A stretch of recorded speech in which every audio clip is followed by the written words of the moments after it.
जितना दिया उस प्रभु ने मुझको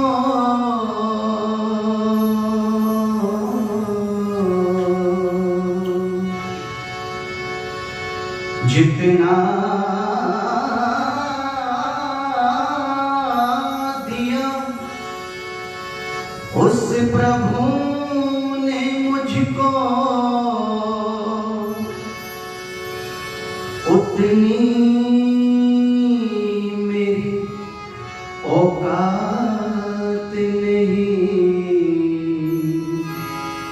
ये तो कर्म है मेरे दाता का, वरना मुझ में ऐसी कोई बात नहीं, कोई बात नहीं, कोई बात नहीं।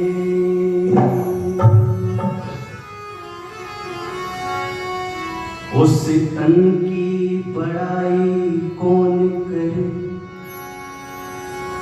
जिस तन से किया शुभ काज नहीं। वह नारी निंदा के योग्य सदा, जिसके नैनन में लाज नहीं। उस राज को नरक समान समझे, जिस राज में है स्वराज नहीं। उस नगर की शोभा फीकी है, जिस नगर में आर्य समाज नहीं। जिस नगर में आर्य समाज नहीं। बोले सच्चिदानंद भगवान की। वाह क्या बात है आचार्य जी। समय कितना है?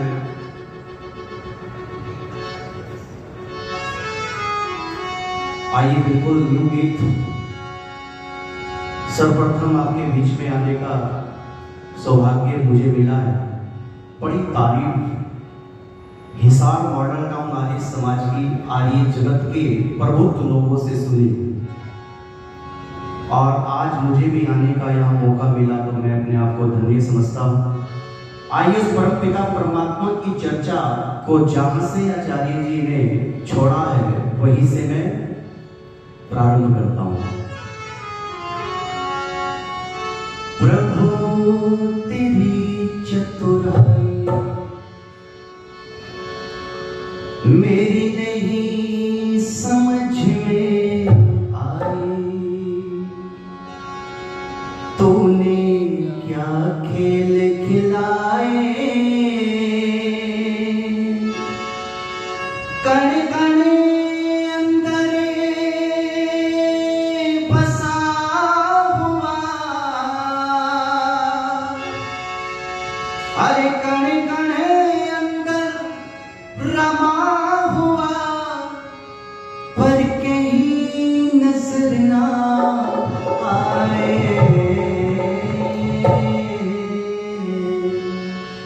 सैकड़ों बार आपने इस गीत को मेरे माध्यम से YouTube पर सुना होगा, और मैं पूरे विश्वास के साथ कह सकता हूं कि इस गीत को आपने संदीप आर्य के मुंह से ही सुना होगा, अन्य किसी भजनोपदेशक के मुंह से नहीं सुना होगा। आइए प्रारंभ करते हैं।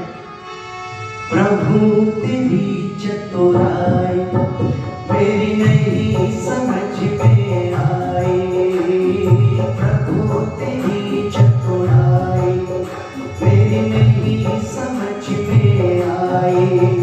तूने क्या खेल खिलाए, कण कण अंदर रमा हुआ, कण कण अंदर बसा हुआ, पर कहीं नजर ना आए।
किस भांति चिपकाया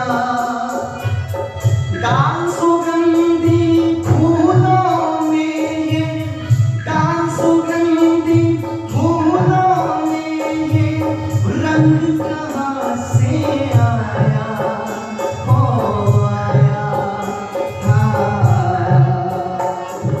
बीज के अंदर तूने दाता कैसे पेड़ छुपाए, बीज के अंदर तूने दाता कैसे पेड़ छुपाए।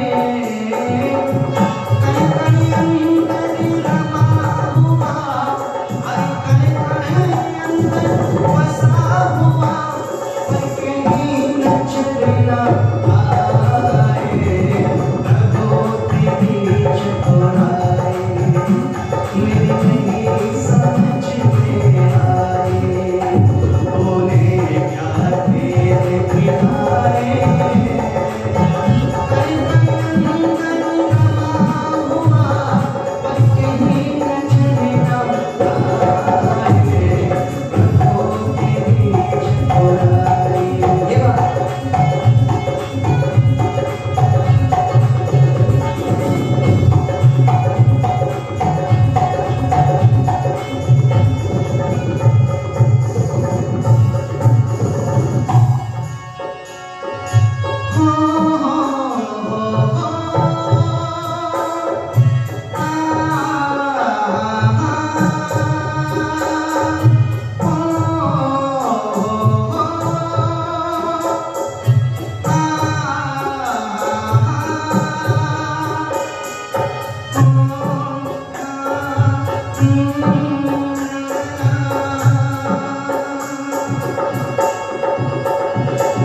सभी को भोजन पहुंचाता है,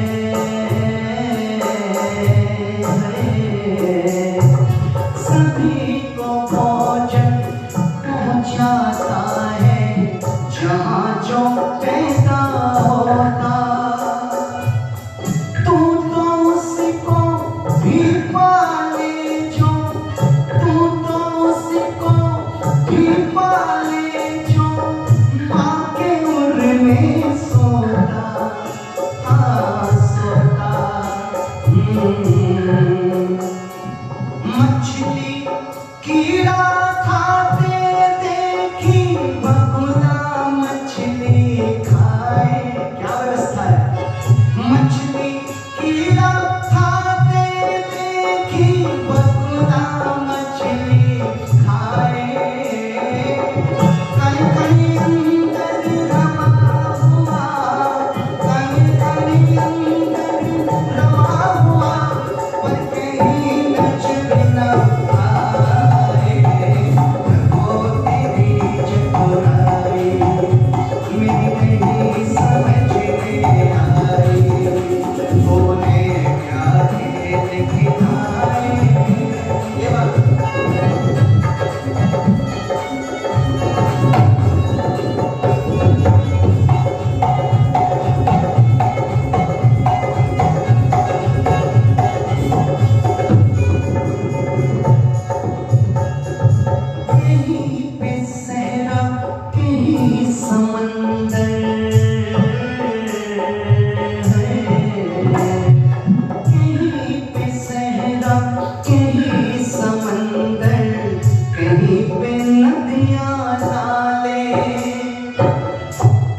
इस प्रांगण में उपस्थित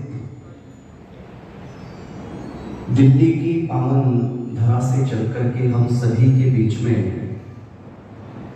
उपस्थित हुए हैं आर्य जगत के उद्भट विद्वान, वेदों के मनीषी, मेरे बहुत ही आदर व सम्मान के योग्य आचार्य धर्मेंद्र शास्त्री जी। मैं चाहूंगा एक बार जोरदार कर्तव्य के साथ उनका स्वागत करें। दुनिया का सबसे श्रेष्ठतम कर्म जिनके सानिध्य में रह करके हम सभी ने संपन्न किया है और आपके और मेरे बीच में मध्यस्थता का जिन्होंने कार्य किया है, बड़ा स्नेह बड़ा प्रेम करने वाले इस आर्य समाज के धर्माचार्य एवं ऋषिवर देव दयानंद के सुयोग्य हस्ताक्षर आदरणीय आचार्य सूर्य देव वेदांशु जी, मैं चाहूंगा एक बार जोरदार ताली बजाकर के स्वागत करेंगे। हमारी इस आर्य समाज के आदरणीय प्रधान जी श्री जगदीश प्रसाद आर्य जी का बैठे हुए जोरदार ताली बजाकर के स्वागत करें। हमारे आदरणीय पवन रावल वासिया जी जो मंत्री हैं हमारे इस आर्य समाज के। भाई ये पहला दिन है तो पहला दिन परिचय का होता है, ठीक है, मुझे पता भी लगना चाहिए हमारे कौन कौन अधिकारी हैं और जो भी किसी कार्यक्रम में सबसे ज्यादा अहम भूमिका जिनकी रहती है, किनकी रहती है जी किसी भी कार्यक्रम में अहम भूमिका? बोलो, आप कहेंगे जी प्रधान जी की मैं कहूंगा ना, आप कहेंगे मंत्री जी की मैं कहूंगा ना, आप कहेंगे उप प्रधान जी की तो मैं कहूंगा ना। अरे किनकी रहती है बोलो? हाँ, हमारे आदरणीय कोषाध्यक्ष जी आदरणीय आनंद गर्ग जी कहाँ बैठे हुए हैं जी? वो अपना पीछे कार्य कर रहे हैं। आप सोच रहे होंगे संदीप जी ऐसा क्यों बोल रहे हैं? हमारे मंत्री कोषाध्यक्ष जी हैं। एक बार घटना घट गई थी एक आर्य समाज में ऐसी, 5 दिन का कार्यक्रम था आचार्य जी, अंतिम सभा चल रही थी, सारे विद्वान सज धज कर के स्टेज पर बैठे हुए हैं, सबका सम्मान समारोह होने को है, लेकिन अंतिम क्षणों में कोषाध्यक्ष जी नोटों से भरा थैला लेकर के गायब हो गए। अब जितने भी हमारे अधिकारी थे उनके चेहरे पीले पड़ गए, उधर विद्वान बैठे हुए हैं, दक्षिणा देनी है और कोषाध्यक्ष जी नहीं दिखाई दे रहे हैं। लेकिन थोड़ी देर बाद पता चला उनका फोन ऑफ था और वो किसी अर्जेंट कार्य के लिए चले गए थे, फिर वापस आ गए थे। उस दिन मुझे पता चला कि कोषाध्यक्ष की बहुत भूमिका रहती है, इसलिए एक बार जोरदार पुनः उनके नाम का ताली बजा करके स्वागत करेंगे। हमारे आदरणीय गंगा दत्त अहलावत जी जो संरक्षक हैं, वो कहाँ पे बैठे जी और सबसे बड़े भी हैं आयु में, आचार्य जी एक बार जोरदार ताली बजा करके स्वागत करेंगे। हमारे आदरणीय उप प्रधान रामपाल आर्य जी कहाँ हैं जी? वो पीछे बैठे हैं, उनका भी जोरदार ताली बजा करके स्वागत करें। और जो हमारे उप प्रधान हैं वीरेंद्र कुमार आर्य जी और सुरेंद्र क्या बेरवाल एडवोकेट हैं, उनका भी ताली बजा करके स्वागत करें। जय कुमार बंसल जी जो हमारे अंतरंग सदस्य हैं, उनका भी ताली बजा करके स्वागत करें। लक्ष्मी गार्गी अनसुईया एवं मलालसा के समान पवित्र मेरी वंदनीय पूजनीय मातृशक्ति, भारत का भविष्य, नन्ही नन्ही मुस्कान वाले प्यारे बच्चे, किसको कह दूं जी? किसको कह दूं? ये विचार, ये विषय है। एक था नन्ही नन्ही मुस्कान था, उसको मैं कमरे में बंद करके आया हूँ अभी। मैंने कहा बेटा तू सो, थोड़ी खेल, बाद में मैं मिलता हूँ। और हमारे नौजवान साथी ये भी नहीं दिखाई दे रहे, तो खैर कोई बात नहीं, इसीलिए मैं अपने साथ में नौजवानों की टीम लेकर के चलता हूँ ताकि मेरा ये वाक्य पूरा हो जाए। सालों से मेरे साथ में संगतिकरण करते आ रहे भाई अंकुर आर्य जी एवं भाई गौरव आर्य जी। आइए समय आज का पहली सभा का इस प्रथम बेला का थोड़ा कम रखा गया है। आगे जैसे जैसे समय की स्थिति होगी वैसे ही बातें और भजन आपके बीच में रखेंगे। बस थोड़े से शब्द और विचार मैं आपके बीच में रखूंगा। सभी को भोजन पहुंचा काहे जहां जो पैदा होता है, और तू तो उसको भी पाले जो मां के उर में सोता। मेरी आवाज क्लियर आई थी जब भजन के बॉल चल रहे थे? कहते हैं कि जी परम पिता परमात्मा ने संसार को बनाया, और केवल मैं ही नहीं कह रहा हूं, वेद भगवान भी यहां कहते हैं विष्णु कर्माणि पश्यते यतो वर्तानि पश्पशे इंद्रस्य युज्य सखा। परम पिता परमात्मा ने उस सृष्टि को बनाया, सृष्टि को बनाने के बाद में मनुष्य को बनाया, और मनुष्य को बनाने के बाद में हमारे रहने की, खाने की, पीने की व्यवस्था किसने की जी? हाँ जी, कौन करता है भाई? जोर से बोला करो। किसने किया माता जी? ईश्वर ने किया। अच्छा, यदि इस प्रश्न को ऐसा कर दें कि 5 दिन का कार्यक्रम मॉडल टाउन आर्य समाज ने रखा और आचार्य जी को दिल्ली से बुलाया, मुझे मेरठ से बुलाया, तो हमारे रहने की, खाने की व्यवस्था किसके ऊपर आती है? नागौरी गेट वालों के ऊपर। अरे किसके ऊपर आती है? हाँ जी, मॉडल टाउन आर्य समाज के लोग हमारी व्यवस्था करेंगे। ठीक उसी प्रकार आप देखो मेरी माताओं, परम पिता परमात्मा की व्यवस्था को आप देखिएगा, वो सबकी व्यवस्था कर रहा है। अरे बोलो, सबकी व्यवस्था करता है। किसकी व्यवस्था करता है? एक बच्चा जो मां के उर में है, जो अभी नवजात शिशु है, मां के गर्भ में पल रहा है, उसके भी खाने की, पीने की और रहने की व्यवस्था किसने की? अरे जल्दी बोलो, वो परम पिता परमात्मा करता है। और ध्यान दीजिएगा, एक होता है स्रोत और एक होता है भंडार। इन दोनों में क्या अंतर है? अरे भंडार की तो समाप्त होने की संभावना बनी रहती है, लेकिन स्रोत की, अरे बोलो, स्रोत की समाप्त होने की संभावना नहीं बनी रहती है। कितने गजब की मशीन है परम पिता परमात्मा की, और क्या व्यवस्था है, किस प्रकार से वो हमारा लालन पालन कर रहा है। यहाँ कितने लोग ऐसे बैठे हैं जिन्होंने खेती की होगी अपने जीवन में? कितने ही? जरा वो हाथ खड़ा करके बताएं। 1 2 3 4, यानी कि 7 से 8 लोग यहाँ बैठे हुए हैं जिन्होंने खेती की है। तो आप जरा ईमानदारी के साथ में बताना, जब हम गेहूं की खेती करते हैं, जब हम मक्का की खेती करते हैं, जब हम बाजरा की खेती करते हैं, तो हम जब प्रथम बार गेहूं की खेती करते हैं तो 1 बीघा खेत में कितने दाने डालते हैं गेहूं के? अरे कितने किलो? लगभग 20 किलो के करीब। कितना है ना जी? 20 किलो के करीब हम 1 बीघा में खेत में दाने डालते हैं। और जब फसल अपने मौसम में आती है तो कितने दाने मिलते हैं? हाजी, कितने दाने मिले? करोड़ों, लाखों, सैकड़ों दाने हमें परमपिता परमात्मा ने वापस कर दिए। अरे हमने डाले तो केवल 20 किलो थे और वापस कितने हुए? हाजी जल्दी बोलो, समय तेजी के साथ दौड़ रहा है। वापस कुंटलों में परमपिता परमात्मा ने किया। एक सेठ जी इस बात को बैठे हुए सुन रहे थे मुंबई के अंदर। वो मेरे कमरे में आए, उन्होंने कहा संदीप जी क्या ये बात ठीक है? मैंने कहा कौन सी बात? बोले हम खेत में थोड़े से दाने डालें और 6 महीने के बाद में करोड़ों दाने हमें परमपिता परमात्मा दे देता है। बोले ये बात ठीक है क्या? मैंने कहा 100% ठीक है।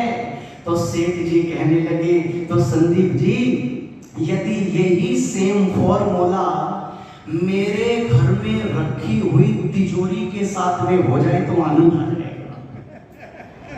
मैंने कहा क्या मतलब है? तो सेठ जी कहते हैं मैं अपने घर की तिजोरी में 1000 रुपए रखूं और जब 6 महीने बाद तिजोरी का गेट खोल करके देखूं तो उसमें से लाखों रुपए मुझे मिल जाएंगे। अच्छा बताओ हिसाब वालों, क्या ऐसा होना संभव है क्या? हाँ जी माताओं, यदि ऐसा होना संभव हो गया तो ध्यान दीजिएगा, फिर जैविक रचना में और दैविक रचना में कोई भी भेद नहीं होगा। ये जैविक और दैविक क्या है? बहुत सिंपल सी बात है। जैविक रचना किसके द्वारा की जाती है? मनुष्य के द्वारा की जाती है। और दैविक रचना किसके द्वारा की जाती है? ईश्वर के द्वारा की जाती है। और आगे सुनिएगा कितने गजब की व्यवस्था करता है। कहा कि एक बच्चा मां के गर्भ में है और वो परम पिता परमात्मा से प्रश्न कर रहा है और बड़ा दार्शनिक प्रश्न किया। और क्या प्रश्न किया? वो परम पिता परमात्मा से नवजात शिशु काल कोठरी के अंदर प्रश्न कर रहा है कि हे ईश्वर, आपने मेरे खाने पीने की व्यवस्था इस गर्भ में तो कर रखी है, लेकिन जब मैं 9 महीने का कार्यकाल पूरा करने के बाद में इस भौतिक संसार में आऊंगा तो क्या तब भी आपने मेरे खाने पीने की व्यवस्था कुछ की है या नहीं की है? आप देखिएगा वो बच्चा कैसे कैसे प्रश्न गर्भ में परमपिता परमात्मा से कर रहा है और परमपिता परमात्मा कितने गजब का उत्तर देते चले आ रहे हैं। आइए सुनिएगा।